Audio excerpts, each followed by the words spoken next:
In 1296, a rogue regional governor named Alauddin Khilji pulled off a massive raid on the southern kingdom of Devagiri. He used the resulting treasure, a fortune in precious metals and jewels, to finance a violent coup. To consolidate his power in Delhi, Alauddin assassinated his own uncle, the reigning sultan. He then systematically purged the established aristocracies, executing them or seizing their assets to clear any path for a rival. With the old guard gone, he used his plundered southern gold to buy a new one. Alauddin distributed wealth directly to the public and to a newly appointed class of military commanders, tethering their survival to his stolen throne. But buying the throne was only the first step. To actually hold it, Alauddin would have to build something the region had never seen: a permanent, self-sustaining military state. That urgency came from the horizon.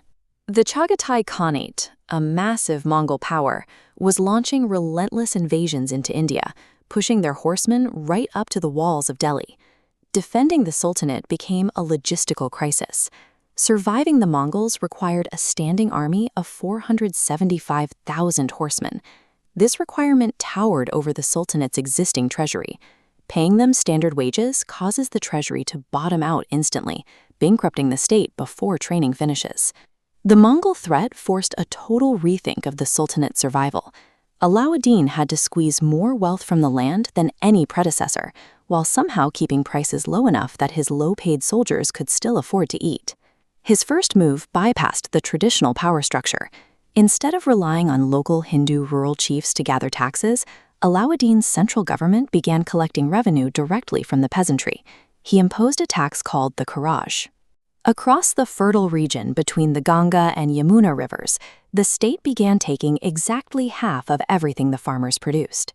To ensure the sidelined rural chiefs couldn't lead a revolt against these new demands, the administration stripped them of their excess wealth, their horses, and their weapons.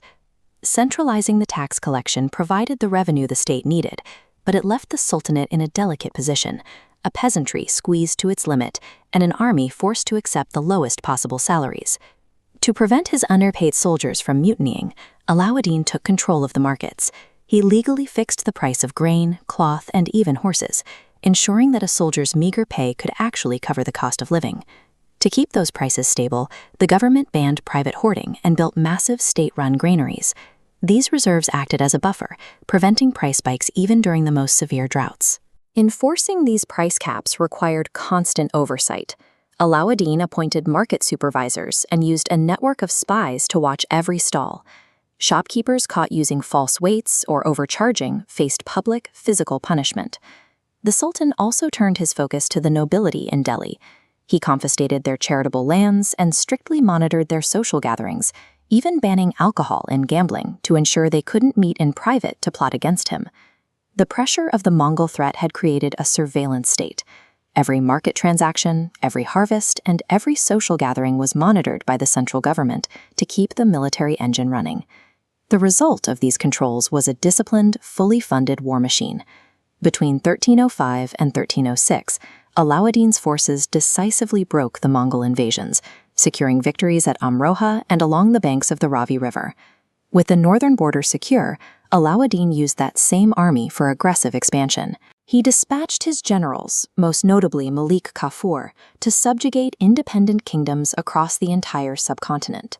His forces steadily dismantled independent strongholds, including the massive fortifications of Chittorgarh, which fell after an 8-month siege. These campaigns eventually drove deep into the south. The army extracted a fortune in treasure, war elephants, and long-term tribute from the Hoysala and Pandya kingdoms, funneling the wealth of the south back to Delhi. By 1311, the rigid social and economic structure Alauddin built had enabled a significant shift. A sultanate once pinned behind its own walls now presided over the largest territorial expansion in its history. But holding this degree of power had a cost. In his final years, Alauddin was consumed by paranoia, leading him to purge his own family and rely almost exclusively on his slave general Malik Kafur. When Alauddin died in 1316, the most restrictive parts of his system were dismantled. His son took the throne, immediately abolishing the fixed price controls, the market regulations, and bans on social gatherings. Yet the administrative core of his reign survived. The centralized 50% land tax and the method of direct collection remained part of the Sultanate's bureaucracy long after the market controls were gone. Alauddin Khilji provided the blueprint for future Indian empires, including the Mughals.